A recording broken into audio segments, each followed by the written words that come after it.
Okay, I think we are back. Yes. All right. Welcome back.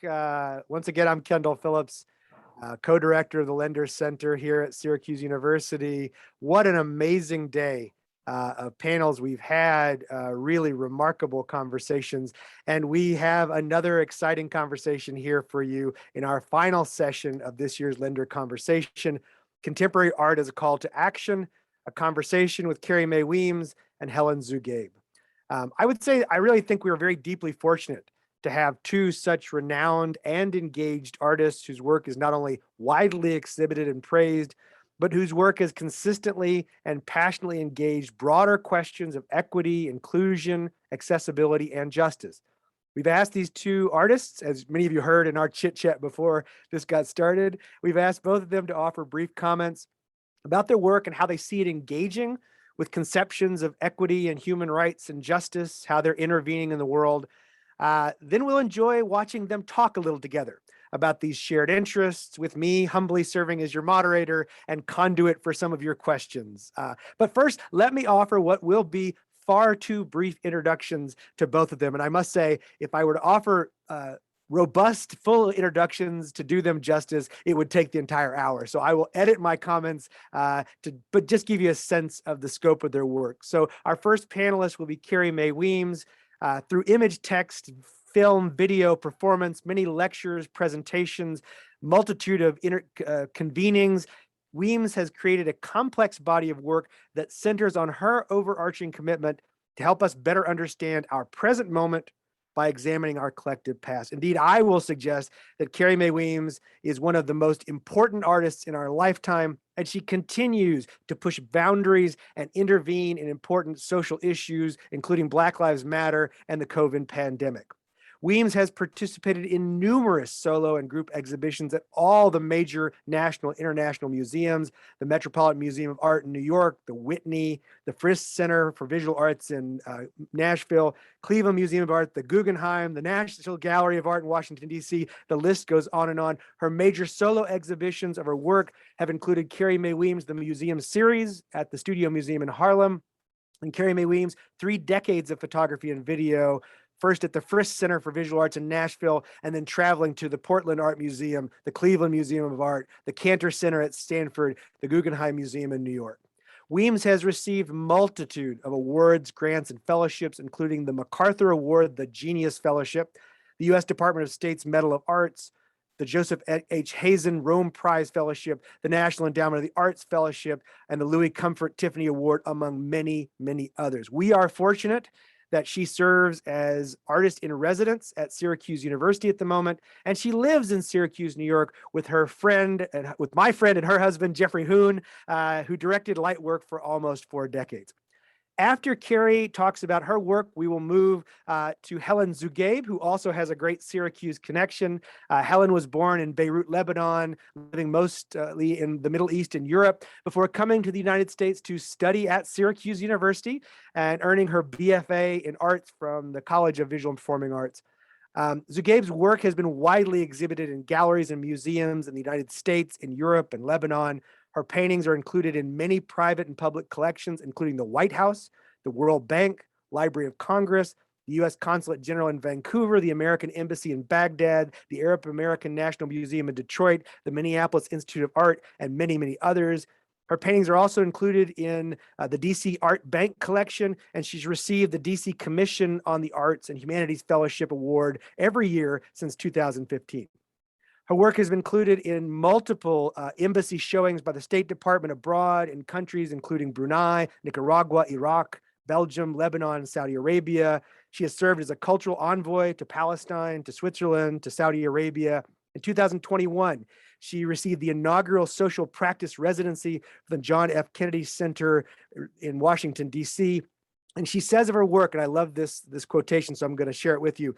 She says, "As an Arab American, I hope through my work to encourage dialogue and bring understanding and acceptance between the peoples of the Arab world and the West, especially since 9/11, the wars in Iraq, Afghanistan, and the many recent uprisings and revolutions across the Arab world." So we'll begin with Carrie Mae Weems. We'll then move to Helen and then a conversation. So now please enjoy the wisdom of my friend, Carrie Mae Weems. Carrie, the screen is yours. All right.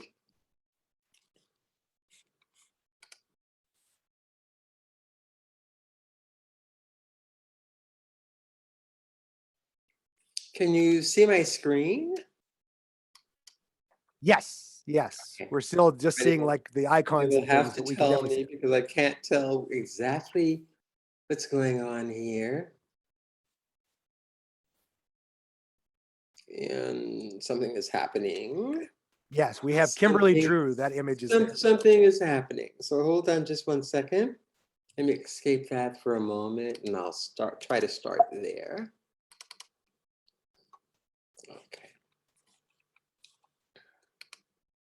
All right. Well, first of all, thank you, Kendall, so much. It's wonderful to see you.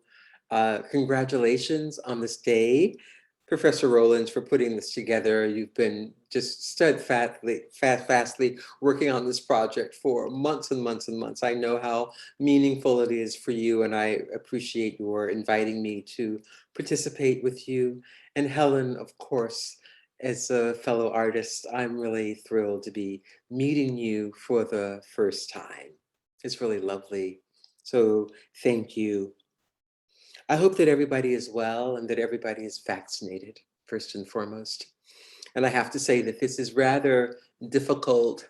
It's still a difficult time in that we are separated. We're not in the same room together at the same time to be able to commune as fellows in a close proximity and to really talk through our ideas and issues.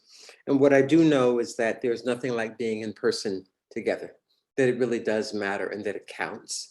And that this strange vortex that we find ourselves in, communicating through Zooming, is less than desirable, but at least we have it, and that it allows us to connect in a deeper way. I want to say to the audience, to all of those who are joining us, I'm not sure who's there. I'm not sure who I'm speaking to. I can't see you, and so I'm sort of again in a weird kind of a vortex. But I want to say just a few things that I think is important. Today is Veterans Day, and this day marks the day of a war to end all wars, the First World War, when millions upon millions of men and women across the world lost their lives. For all of those who have served, I thank you. I wish you well. I wish you good health, because you have seen some of the worst of the worst, and in some cases, the best of the best. Now, we're in a new war, a new kind of war, a cultural war. And this war has been raging underground for decades. And it's only surfaced in the more recent years with the Tea Party and the running of Sarah Palin as our first female uh, uh, vice president. Actually, she wasn't the first, but it was important that she ran actually under the Tea Party and eventually, of course, the election of Donald Trump. This new war, this new battle is over the browning of America and what this country will stand for and what it will struggle for as we engage new futures and new possibilities. I've been thinking about this war, this cultural war, for years. And my interest was sparked primarily with a speech that I heard by the president of the Bank of America almost 40 years ago. Indeed, I'm actually getting old. And in this speech, the president of Bank of America said that sometime around the year 2020, 21, 2025 or so, something like that, I don't remember the exact dates, that America, that the United States of America would become a majority minority country. And we are entering that zone in an extraordinary way, moving from white to black and varying shades of brown. And when I heard this remark, I found it fascinating. I was stunned, I was startled, and it started my research. I went home and I began really looking into this idea that America was changing, that America was becoming a more brown country. And I remember that the president asked this question of the students at that moment in that lecture, understanding that America would be shifting from white to brown, what that might mean. And so I've been on this track, following this track for any number of years and in a number of ways, attempting in my own way as an artist to somehow unpack these ideas around this very, very important notion. And architecture has been very important to me in this shift of understanding the role of architecture, the play of architecture, and the way in which architecture grounds us in a certain understanding of where we are and what architecture means in relationship to the power of the individual in relationship to the built world. And so for many, many years, I've been looking at architecture, photographing architecture, positioning my own self, my own body in relationship to certain kinds of architecture. And at a certain moment, I was invited to do, maybe in 2006, I was invited to the American Academy of Rome, which was a really wonderful experience for me. And I decided that I would really photograph extensively around the city of Rome and outside of Rome as well, in order to really understand the relationship of the individual to architecture. Because architecture makes us feel a certain kind of way, that we are often, and architecture is often we are made to feel humbled in relationship to architecture. It is by design. And I've thought about this a lot for a long period of time. In Rome, I started photographing all around the city. And then on the very last day that I was photographing in Rome, after a year of working there, I made this photograph in front of the National Museum of Rome. And thinking about then the relationship of the individual to institutions, and using my body then as a kind of mirror, a kind of surface on which much could land to understand the role of architecture in relationships to culture, to artifact, to the ways in which culture is assimilated through the museum and the museum space. And so I've been on this track for many, many, many, many years, and I've used it in order to enter all kinds of spaces, all kinds of architectural spaces, museum spaces, and cultural spaces that I think have greater meaning. And standing in front of a number of museums, you know, around, not around the world, but primarily through Europe and the United States, thinking about the role of institutions and the role of museums, the role of our cultural bearers. What do they mean, and what do they mean in relationship to us? And then in 2014 or so, I was given an exhibition as a part of the Frisch Center. I was given their traveling exhibition, an exhibition at the Guggenheim Museum. In 2014, I was the first African-American period to be given a solo exhibition, a major solo exhibition at the Guggenheim Museum, 2014. That was just a minute ago, as far as I'm concerned.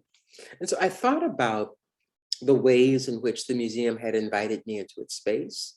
And I thought about the ways in which I might want to activate that space. And so, you know, a part of my work is not only thinking about and working around my own ideas as an artist, how to fulfill those ideas, which I care very, very much about, how to make work, how to make work that brings an audience to it.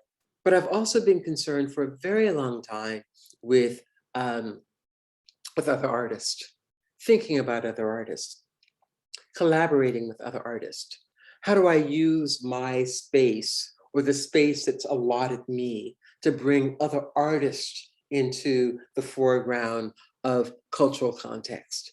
And so, for instance, at the Guggenheim, one of the things that I decided to do on the eve of my exhibition was to organize an exhibition within an exhibition in a series of symposiums, lectures, performances in the museum that would actually educate the museum on who was who, what was what, and what was going on.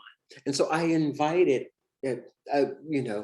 maybe over 150 artists to engage with me over a period of 5 days at the Guggenheim, so that the Guggenheim couldn't say that they didn't know, that we don't know who those artists are, right? And so this project was a very important project. It was called Past Tense, Future Perfect.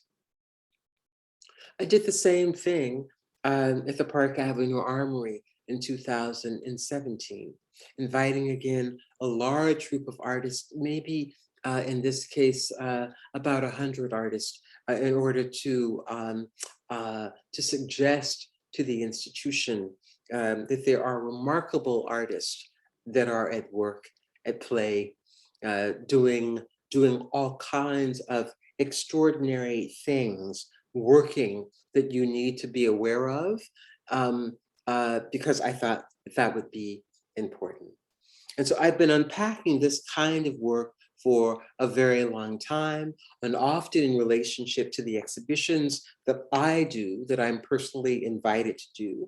I'm always trying to figure out ways in order to carve space for other artists that institutions need to be aware of, to understand that there are tremendous artists at work to be negotiated and to be understood. Several years ago, in 2019, I was invited to do another project at the Guggenheim, and I produced this piece called What Could Have Been. And I decided I was invited to work within their archives, within the archives of the Guggenheim. The Guggenheim has a very specific kind of collection. It's not like the collection at MoMA or at MoMA or at the Met. It's a very unique kind of collection. And so what I decided to do was to concentrate primarily on all the work that was in Black and white, and decided to call my intervention, my use of the materials that were in the archive, in the collection, What Could Have Been, by just simply pairing all of the materials that were in Black and white that existed inside of its collection. And here are a few examples of that. And this way of working, this way of sort of not only thinking about my own work, but this way of thinking about museum collections, this way of thinking about artist collaboration, of thinking about sort of that dynamic role that contemporary artists of color are really playing in the field, has been energizing, invigorating, important, and has really solidified for me and my understanding of the importance of what we contribute when we contribute as artists of color. That there is something about our experience that is unique, that is important to underscore and to figure out in our own unique ways, each of us in our own way, the nuance and the magic of our own contemporary voice in relationship to all other things. And figuring out that relationship, to me, I think, is probably one of the most important things. My also deep sense is that the work that I've been doing, this work has taken me a lifetime. I didn't start doing it last week. I didn't start doing it because it was trending on social media. I started doing it because I absolutely had to, that this was a way of sort of, for me to negotiate the world.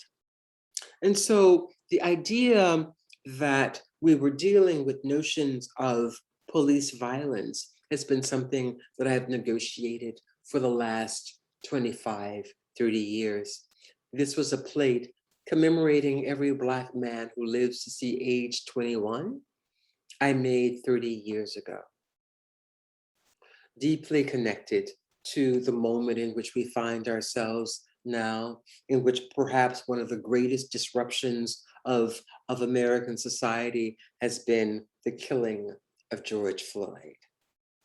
That millions among millions of people rushed into the streets to demonstrate in order to protest finally what they understood to be the brutality that has been consistently afflicted afflicted on to Black bodies. So the work again is old and it's new, and it's something that I think Amiri Baraka might say is a part of the changing same. Out of that work, out of looking at this ongoing onslaught against the Black body, I developed a project called Grace Notes, a performance project that has toured around the United States for the last maybe 5 or 6 years. And it's taken a number of different iterations. And Grace Notes, again, at its core, really deals with the systemic racism and the violence that has been directed against Black bodies consistently over time. I've always collaborated with a number of other artists. In this photograph is from left to right, Issa Davis, Carl Hancock Rutz, Amani Azuri, Alicia Moran.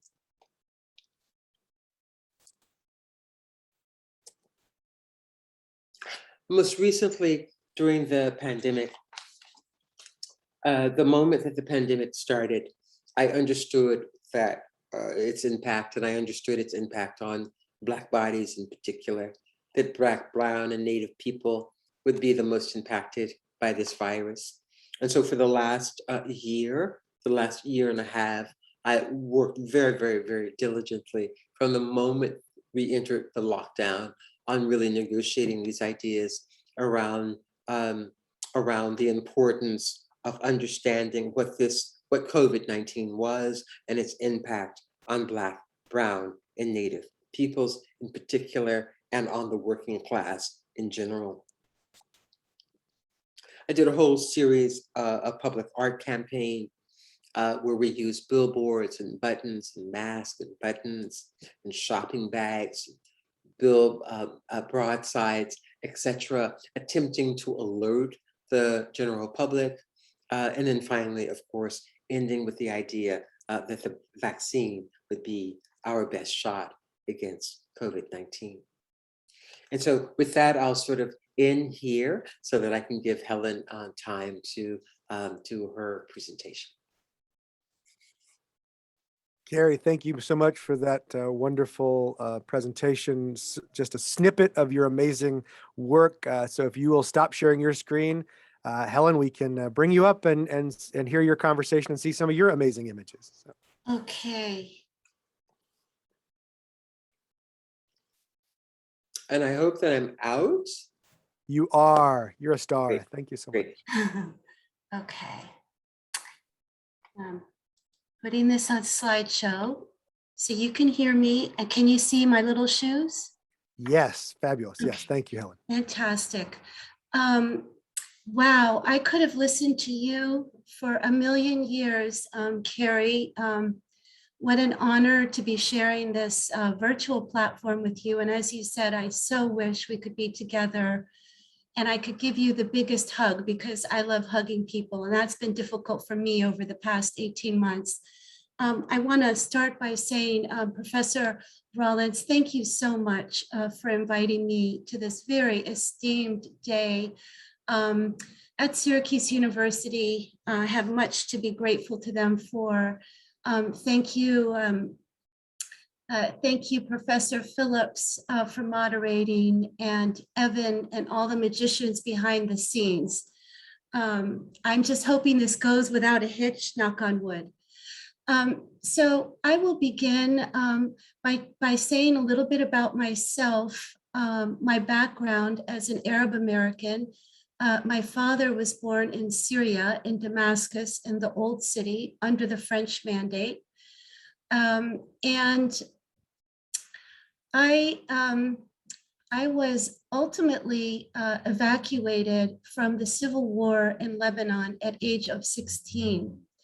And so I begin with these shoes because they've been a recurring theme in my work as a symbol of running away from danger as well as running towards your dreams. I mean, to me, there's that duality, the split side that I think we often find in life so often. These are little painted shoes, acrylic gouache on just little canvas shoes.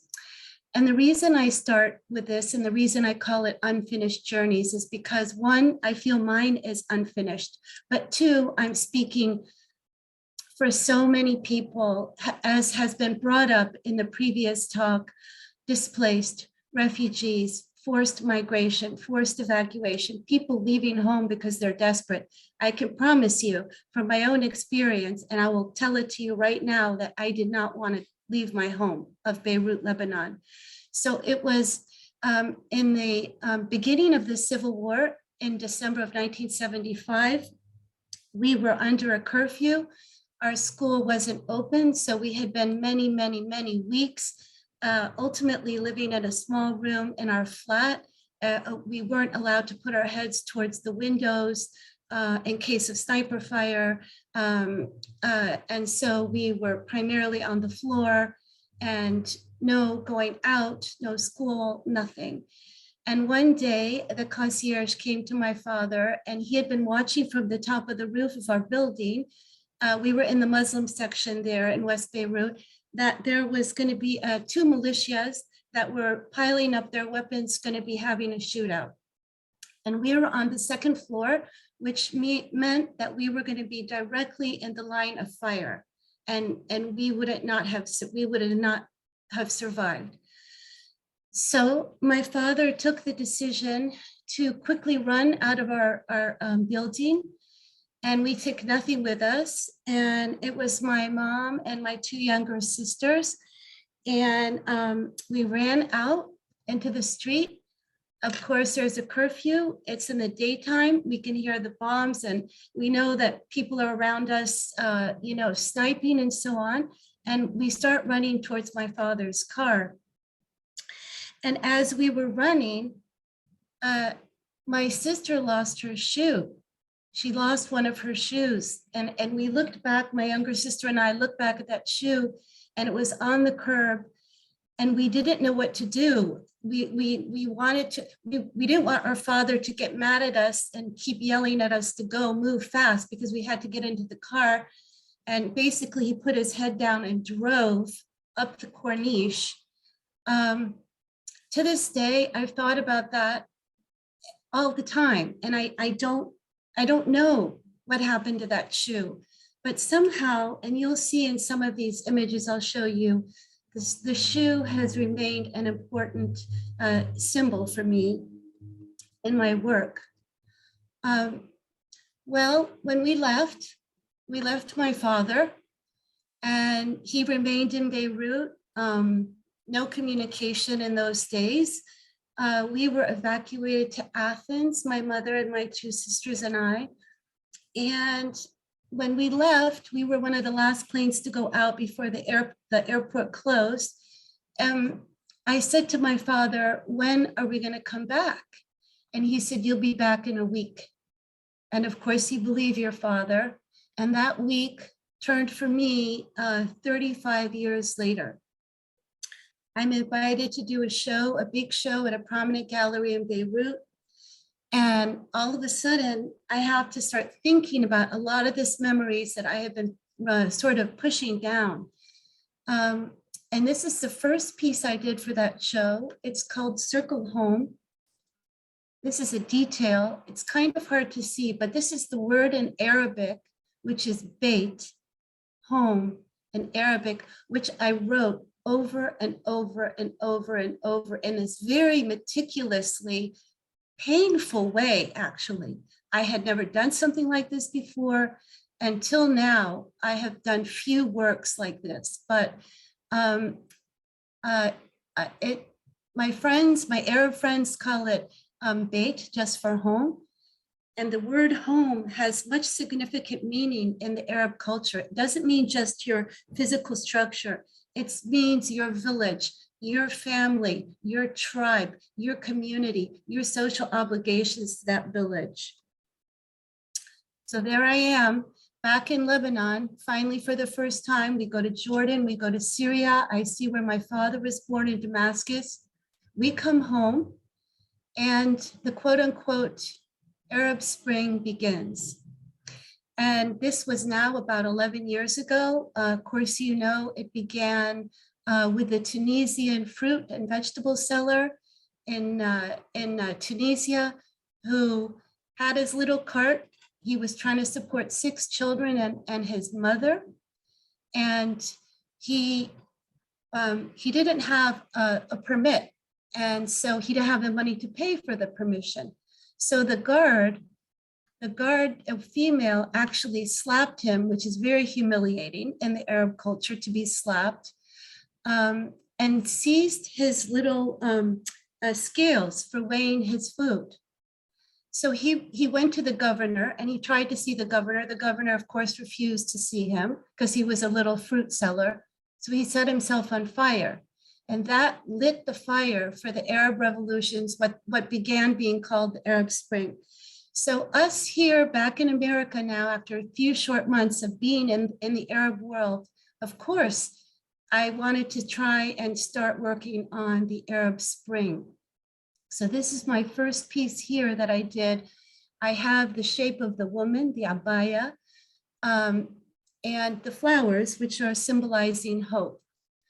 There are many, many pieces in this. I can't do it all now, otherwise we'd be here all night.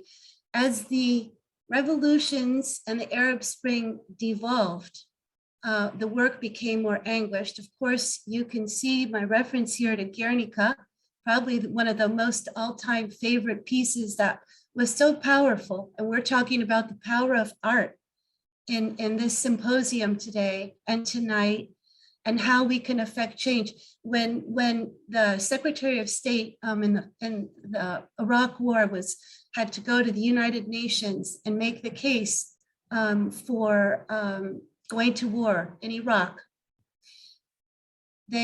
Guernica was behind him as he spoke, General Colin Powell, and it was so powerful. They covered it up before he actually gave his talk. I thought that was so significant.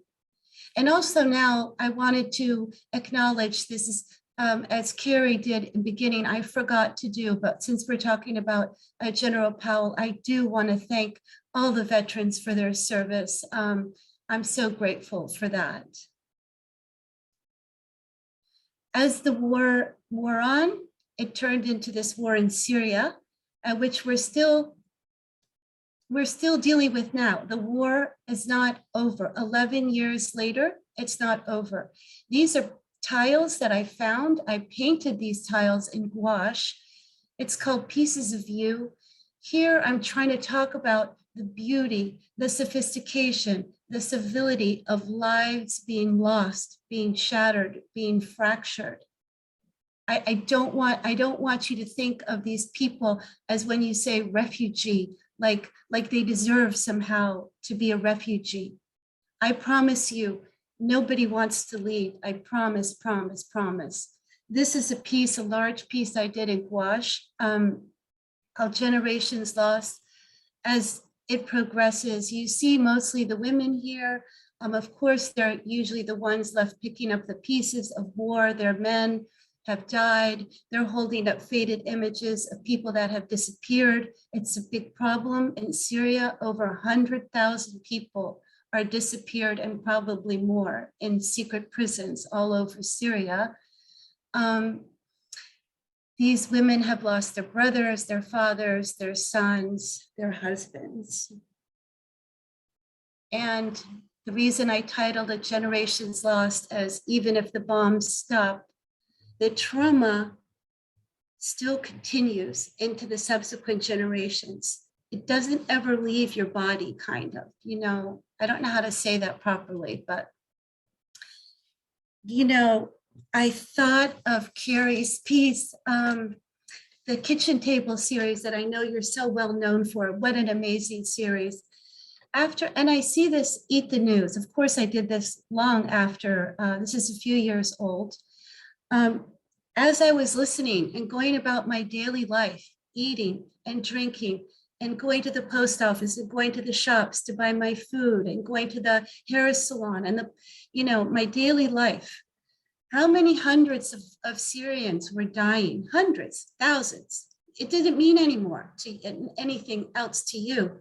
So I started to go out and have sort of an interactive project with people in line with me. And I declared I was going to write down every man, woman, and child that was dying, so it wouldn't be in vain, so we wouldn't forget them.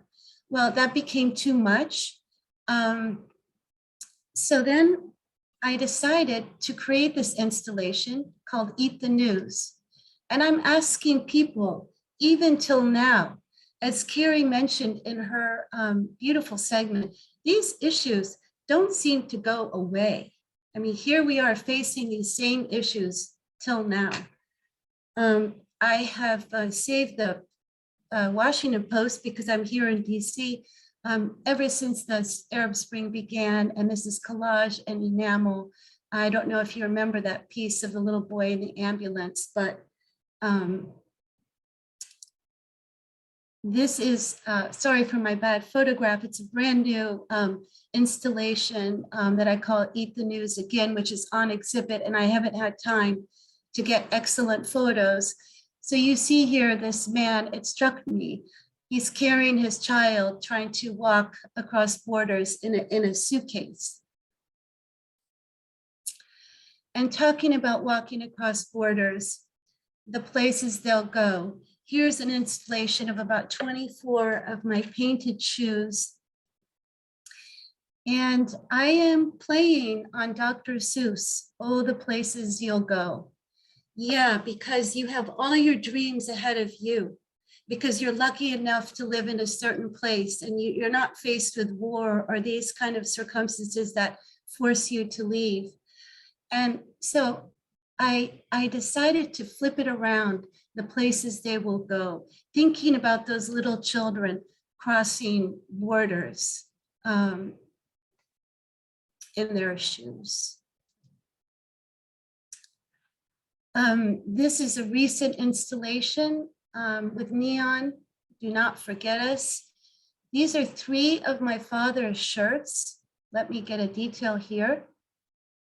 And what I have written on the collar and the cuffs of my father's good white shirts, and as I said, he's from Damascus, is La Tanzana, which translates from Arabic to English, mean do not forget us.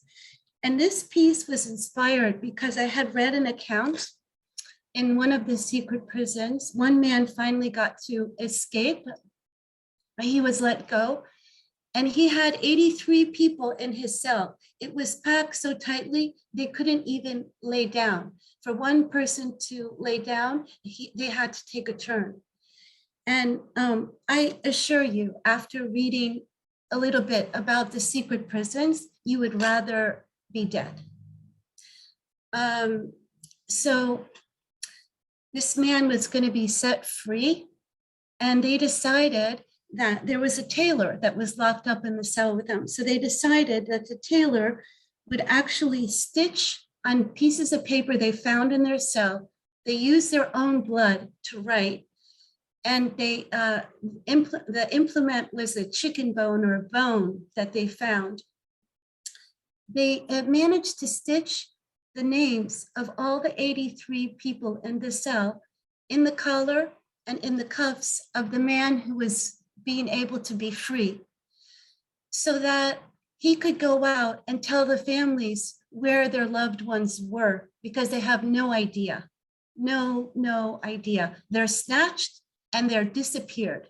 And it's a huge, huge problem, not only in Syria, but I know other places as well. So these are my father's shirts. I slashed them and I wrote La Tansana, do not forget us. Another piece, disappeared. These are actual disappeared, just a tiny, tiny little piece of them. The use of that flower, I painted a little bit over them in keeping with the motif that I began with almost 11 years ago. These are pieces that I was going to throw away. They came out of a screen, another series that I did, and they're, just thrown away. And I thought that's so symbolic of these people's lives being just thrown away underground. Some of you will recognize my influence here. And of course, it's the great, amazing Jacob Lawrence. He's in heaven. Hopefully he's approving of what I'm talking about today. I had the good fortune of meeting him at his retrospective before he died at the Phillips collection here in Washington. And if you haven't seen the 30 panels we have here, you need to come. They're just amazing. I thought of his migration series. I thought of how he documented in 1940 and 1941 the movement of African Americans from the rural South to the North. I thought about that journey that they took. I thought about the hell that they faced. The grass wasn't greener, as we all know, when they came from the South to the North. They faced segregation and many sort of other kinds of, if you want to put in quotations, war against them. And his narrative, documenting them very succinctly, very almost unemotionally. I also tried to echo in my series, I call Syrian Migration Series. There are now about 43 of them. They're ongoing. I'll show you just a few here. This is the first one, when the revolutions and the fights begin in Syria as a result of little kids who were playing in their school. The revolutions had not come to Syria yet. And these little children were writing graffiti, which became so popular in the revolutions. There again, the power of art. They would be exploding in Egypt, graffiti on the walls. The guards would come, whitewash them. The artists would be right out there the next day, painting and graffitiing, and they would just play this cat and mouse game every day. So the little boy decided to spray paint something anti-regime on the wall of his school. He and his schoolmates were arrested. They were imprisoned. They were tortured. And in the small village where he came from, suburb of Damascus, which is the capital, Dara, the families and the relatives and the people in the village went crazy. So they began protesting in the streets. And that's when the revolution began in Syria, that is now into this now 11-year war. Another contributing factor that many people don't think about is they were also suffering a massive drought. And 1 million farmers moved from the outside of Damascus into town, into Damascus, to try and find work. And of course, it just exacerbated the revolutions and the protests and the huge crackdown. We still have the president in power. Nothing changed.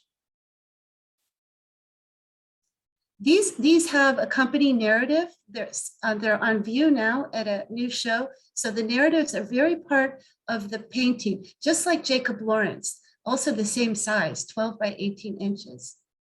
Of course, bombing. He had in his birds. I have fighter jets. As I said, I kept the Washington Post for years now in piles all around my studio. And this piece Not really to do with his migration series, though. It is part. I just was ripping up the papers, and sometimes photographs speak louder. They bombed hospitals. These are all in gouache, by the way. And as Jacob Lawrence punctuated his 60-panel series, and the migrants kept coming. This refers to a siege, a 2-year siege in Halab or Aleppo, which is the second largest city outside of Damascus. So they closed food, they closed water, they closed electricity, gas, anything. And Damascus is known very much for their cats. And I love cats, and I have some of my own. I love them. They had to eat cats.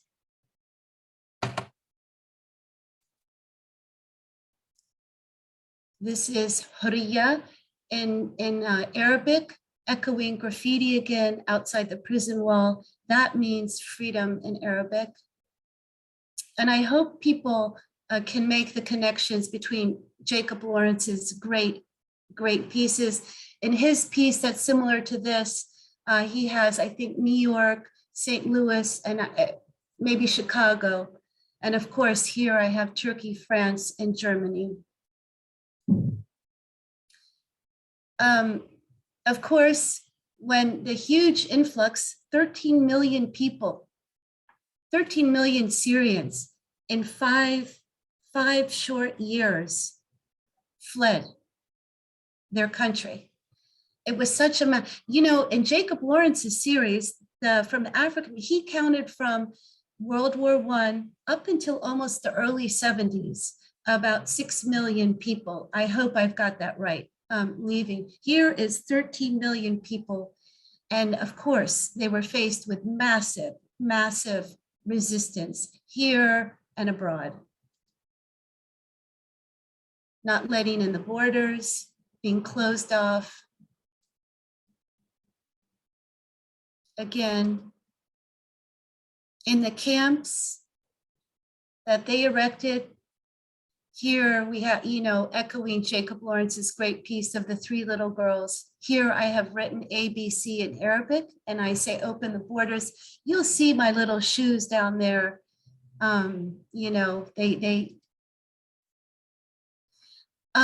As Professor Phillips mentioned, I was invited to go with the State Department as a cultural envoy. One of the places I went to was a quote unquote refugee center in Switzerland, outside of Bern. And these are 2 drawings that these little kids did from their own trauma, mostly in that camp were Syrian, Libyan, Iraqi, Afghani, Somali, Eritrean. Jacob Lawrence talked about child labor here as well. These children in the camps need to support their family. And so they're sent out into the fields. They do back-breaking labor, 12 years old, younger than 12 years old, to try and get some money to feed their families. Child marriage is a huge and growing problem. And you can see the inequity here with a little girl. And they sell their children, they sell their daughters, sadly, because they can't afford to take care of them. And then it sets up a vicious cycle of no school, of being pregnant when you're 12, of probably, I suggest, a very abusive relationship. And you have this cycle. Of course, COVID. And here there's no ability to safe distance. I put this tiny pail of water indicating, there's probably sewage underneath there. No running water, very few masks, no ability to safe distance. So they kept leaving. And Jacob Lawrence's use of the railroads. So what they do is they try and follow the railroad tracks to escape the camp in Moria. I know they're doing that. The big, huge camp in Greece. They throw their children, try and run to the railroad is moving, and they try and get on. I'm almost finished. I hope I'm not running over time. Of course, them crossing the Mediterranean Sea and the devastation that has happened. In the camp in Syria, in Switzerland, when I asked them to tell me their story, paint me their story, it was a workshop. This man, he was from Libya, he drew this very complex dinghy. And I said, what is that there in the right-hand corner there? Is that where you were sitting? And that was where he was sitting. And so he wanted to give it to me. And I said, no, you keep this. This is your history. You keep that. Of course, you know, they were dying. And of course, people recognize this from the photograph that rattled the world for maybe 5 minutes. I'm not exaggerating too much. And I really wrestled with including this in this series. But I thought again, this is what happened. Just like Jacob Lawrence in his thing, he wrote many lynchings happened here. That's it. He didn't say anything. He just wrote it very declaratively. So I included little Aylan Kurdi, who was washed up on a Turkish shore. He's found by the Turkish officer here with his shoes on, by the way, a 3-year-old little Syrian boy. Many artists did images of him. Ai Weiwei did a huge sand piece on the beach. And I decided every time I came down to my studio to paint him, I just kept saying, I'm not going to forget you. I promise you, I won't forget you. Here, I'm showing really that in spite of the regime wanting these people that are outside Syria, the refugees in Lebanon, Turkey, Greece, everywhere, to come back to Syria, he's admonishing them to do so. There is nothing to come back to, apart from the fact that as somebody, there is no documents. So they have to stand in line and get their documents and passports and identification papers. And that's a very easy way to be snatched and taken to the secret prisons. They keep moving. As Jacob Lawrence said, this is up towards the border with Syria and Turkey in a province called Idlib. I want to end my presentation kind of like I started it, with little shoes that I just saw at an installation on the border at the National Building Museum here in DC that I just was able to see. And it struck me and I thought, I've got to put this in my talk. Here are probably a little girl's shoes left behind, these small, intimate pieces of these massive, massive numbers of people that we can't process. But when we see little shoes, when we see little details like this, it can create this empathy. It can bring us in. It can help us identify in some tiny, tiny way with people that are really enduring so much just for safety, just for a better life, just like what we want. Okay, I could go on and on and on and on. Thank you. Thank you, Helen. Thank you, Carrie. Helen, if you can stop sharing screen, and then if Carrie, you don't mind opening up your video, and we've got a little bit of time. Honestly, I could spend hours. I wish we were together and we could order more coffee or tea or maybe another bottle of wine and me back too. and have a wonderful conversation. And we have we do want to be conscious of time, but so I'll just start with, I mean, again, both of you, I could ask a million questions. I'm so moved by all of your work. But I'm wondering, just going back to the theme of the panel, which is the notion of art being a call to action. And both of you are really amazing at intervening at very particular places, in very particular times, in very particular traumas.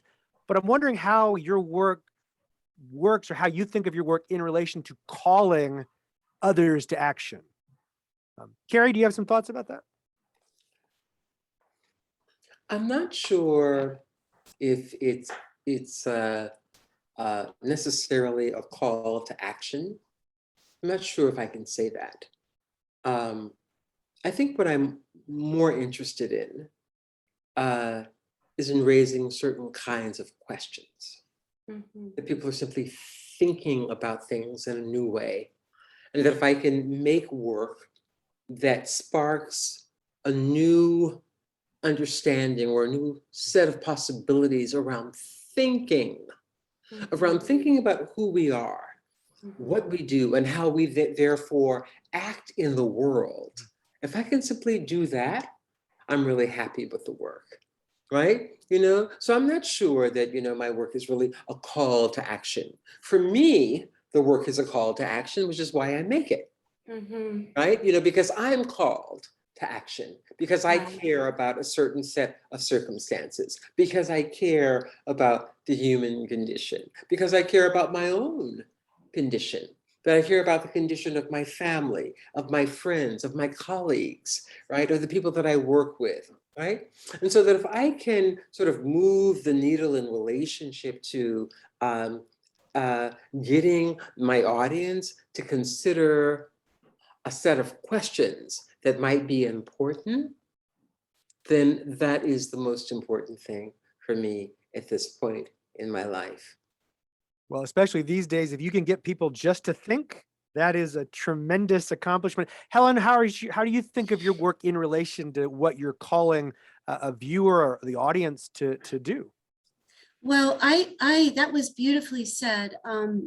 That was incredible. And I agree. I'm doing this work primarily because I am called to do it, just as Carrie said. But you know what I've noticed is after it's displayed, I gave an in-person talk at the opening of one of my solo shows last week, to see the people's reaction, to have them come up to me afterwards, say they didn't know, say, what can we do? Boy, I mean, I feel like all the hours that I've spent down in this studio working on my work for that one moment, for that one person, as Carrie said, to move that little dial forward, to get that dialogue, to reach somebody and to create a little bit of that empathy, I feel validated. I feel like my work is meaningful. And I feel like I'm not just sitting here in an empty void and working away and nobody is listening to me, and I want to speak for the people who can't hear, who don't have a voice, like Dr. Phillips said, who don't have a voice. Women and children. One of the things that I find really sort of wonderful about your work, and one of the things that you raised in the sort of preliminaries moving towards this day, is really the power of story and the power of owning your own story, the power of being able to articulate your own story. One of the things that I find that I've been so deeply moved by over the course of many years and listening and learning from many other artists is that other artists sometimes are able to articulate better than I can myself what it is that I'm thinking and what it is that I'm feeling. I can remember reading Toni Morrison's maybe it was The Bluest Eyes, I can't remember, or The Song of Solomon. It was The Song of Solomon. And the articulation, her words, her meaning, her understanding was so deep that I found myself on my knees saying, thank you. This is what I was feeling, but I didn't know how to articulate myself. Right. So I think that is in part what artists are able to do. They were able to bring to an audience, to a group of people, ideas, feelings, and aspirations that they have thought long and hard about, but they haven't necessarily figured out a way to articulate for themselves. And so the thing about what we do, I think, then, as visual artists or as artists, is that we become a sounding board or a reflection board for the audience that surrounds us. So that in one way, I am unique to the extent that I'm able to tell a story in a certain way that gets an audience to respond. But I'm also not unique in the sense that my feelings are feelings shared by millions of Exactly. people around the world, which is Exactly. how they are able to connect with the work. And so, Exactly. Helen, if I look at your work, right, looking at your work and the story that you've told us over the last few minutes, is using, for instance, Jacob Lawrence's work and his migration project, his series, in order to experience your own series, right? This Exactly. idea of the essay on influence, how we are Mhm, influenced by other artists, how other mhm, artists charge us, how other artists aid us in being able to tell our own story, right? And therefore exactly. is this sort of deep connection between us and what we are trying to do, which is Yeah. ultimately to, which is ultimately, we are suggesting that the world needs to change. That what we Yeah. have seen heretofore is not what we can bear, that we are asking for something that is different as we move forward into the new world. And so the work I think that you make, the work that I'm hoping that I'm making, is to suggest that there is another way forward and that we need to think about what that way into the future might be, what that might look like, what Mhm. institutions, what universities, what museums, what cultural institutions can bring to bear on the moment that will help us lead and go into a new world that we have Yeah. not yet seen. And storytelling is a great way to do it, you know? And Jacob Lawrence's last panel was in The Migrants Kept Coming, but he painted that in 1941. But here we are. I mean, yeah, here we are repeating. And we repeat the same mistakes. And we're talking about Afghanistan and Sudan and Ethiopia and Haiti. And, you And know, America.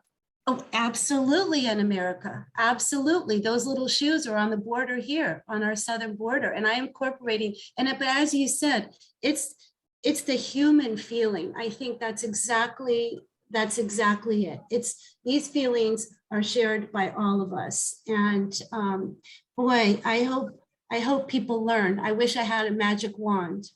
Well, you know, it's certainly shared by a set of us. And there's a whole other group of people that it is not shared by, which is the Correct. reason that I'm really sort of looking at this idea around notions of the Browning of America and what that really means, not Mhm. only for us as artists, but what that means ultimately for the deeper meaning of the work. Mhm. So how do universities and cultural institutions really understand their path forward as we understand that we are dealing with a whole new demographic, and that Mhm. shift is going to become even more profound in the next 10 to Yeah, 20 years. And yeah. any institution that is worth its salt will be paying attention to, or should be paying attention to, this extraordinary level of demographic shift that is taking Mhm. place in this country. And so to that, you know, then I sort of turn back to Kendall and to Professor Rowlands, you know, for leading the Leaders Institute into sort of thinking about sort of notions about what our future possibilities are. And I think that a part of this panel has to do with that idea. Yeah, yeah. It's an And interesting theme, you know, that has been picked up by some of the previous panels about, you know, these questions of institutional spaces Mhm. and the long legacy of exclusion. And someone earlier made a beautiful point about it's not underrepresentation. They knew that people were out there. They just completely erased and ignored them. And so I'm wondering if you, Helen, as well, maybe could talk a little more about, I think what both of you really impressed me by is your ability to use those institutions or intervene in those institutions in ways that open up space, that bring voices, as you said, Helen, the voiceless into these institutional spaces, or Yeah, Carrie, your incredible work to remind the Guggenheim of yeah, all the artists that somehow they didn't notice before they came. So yeah. I'm wondering if you could talk, maybe Helen, if you don't mind starting, a little more about how you navigate working with those kinds of institutions and then opening up that space. Well, thank you for that. And it's really interesting because Carrie said the first show was in 2014, if I'm remembering that correctly. You know, that's pretty shocking. I love that you twisted it on its head. And as an Arab American, boy, we have a long way to go, to break in to museums and institutions in this country. There is new interest as of 9/11, when it was like, oh, who are the Arabs? Who are Muslims? You know, oh, why did they do this? You know, a sort of like a new interest, as if we were never seeing anyways. And now we're seeing for very negative reasons, because we're all terrorists and all we want to do is kill Westerners, sadly. But, you know, slowly that's whatever. But, you know, what I can say on a hopeful note is that the Kennedy Center, the social impact residency, which you mentioned in my bio, is a huge step. And I think exactly that the people there are recognizing exactly what Carrie is saying. So it's me, it's a Native American, and it's an African American, I believe, who are recipients of this year's award, residency. And, you know, I'm charged with working on refugee issues, primarily women and children, and speaking about, but, you know, it's incredibly exciting. It's terrifying too, but it's a start. And I'm very grateful and honored for that, but I think there's a lot more to do. And, you know, thank you, Syracuse University, for doing that. You know, I think the universities, I've been invited to give talks and exhibit and so on, which is very rewarding. And, you know, people are listening there. But I think in cultural, like museums, you know, I think there's less room for us. I don't know how to, not being victim-y, but just answering your question honestly. I think there's a lot of room to grow, to break that ceiling, you know. So, but we've got to hope. I mean, what else can you do besides hope? We wouldn't get up in the morning. Unfortunately, we have people like you and Carrie who are breaking some of those barriers. Carrie, do you want to say anything briefly about, you have been amazing at intervening in institutions and creating space and convening things. Any word of advice on kind of how that happens, or words of wisdom? You know, I don't know if I have any words of wisdom, but I can say this.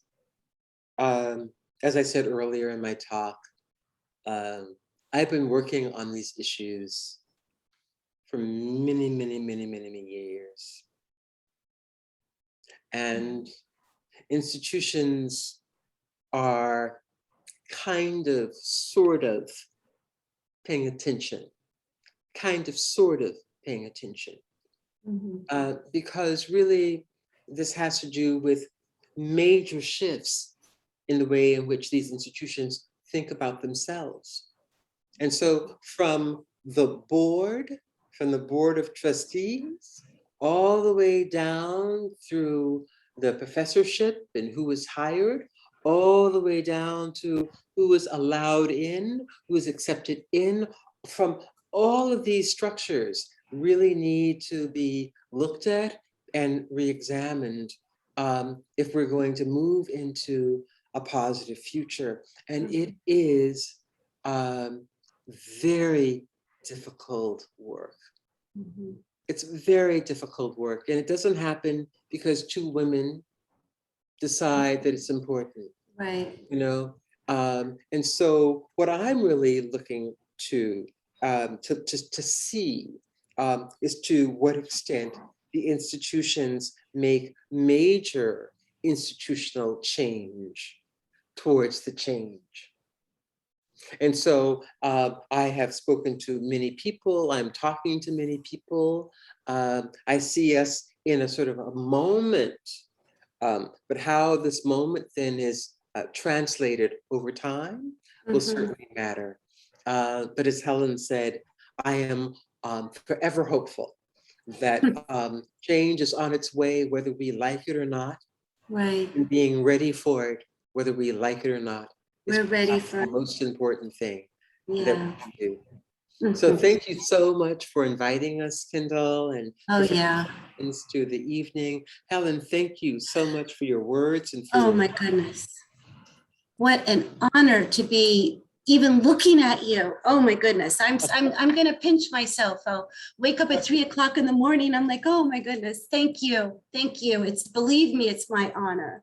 Well, we are all honored, and I would say all a bit more hopeful, knowing that we Okay. have incredible artists and advocates like you pushing for this change. We thank you for your brilliance, your artistry, and your passion and your courage to push those boundaries. And now it is my pleasure to reintroduce you all to our convener and my friend and co-director, Dr. James Rowling, who will bring our lender conversation to a close. Dr. Rowling.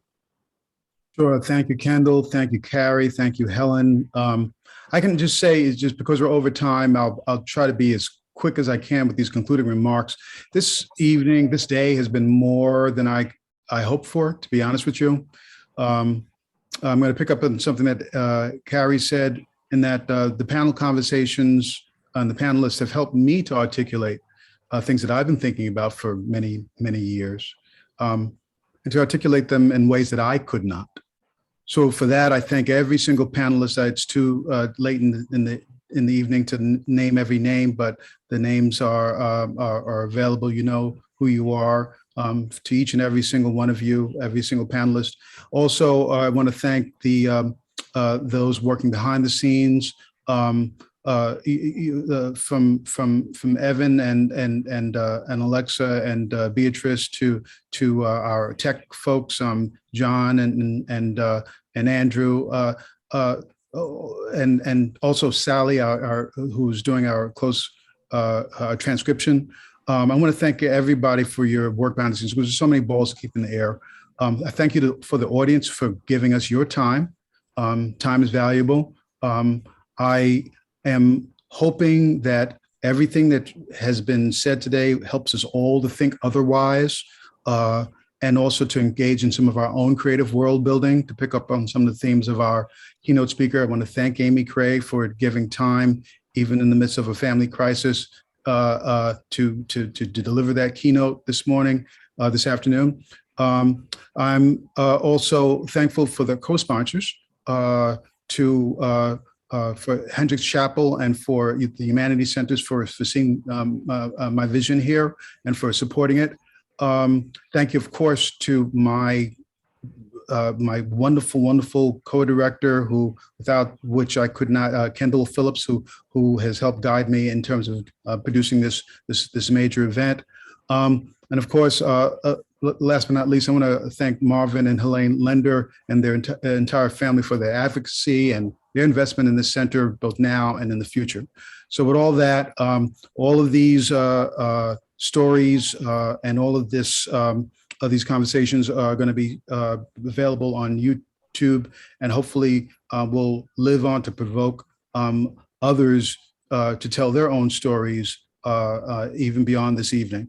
So once again, thank you, everybody. And I hope that I haven't forgotten anyone, and look forward to more Lender Center conversations to come in years going forward, and for other events as they're announced on our website. So once again, thank you all for coming in. Thank you. Okay. Thank you. Thank you. Good night. All right. Good night, everybody. Good night, everyone. Bye.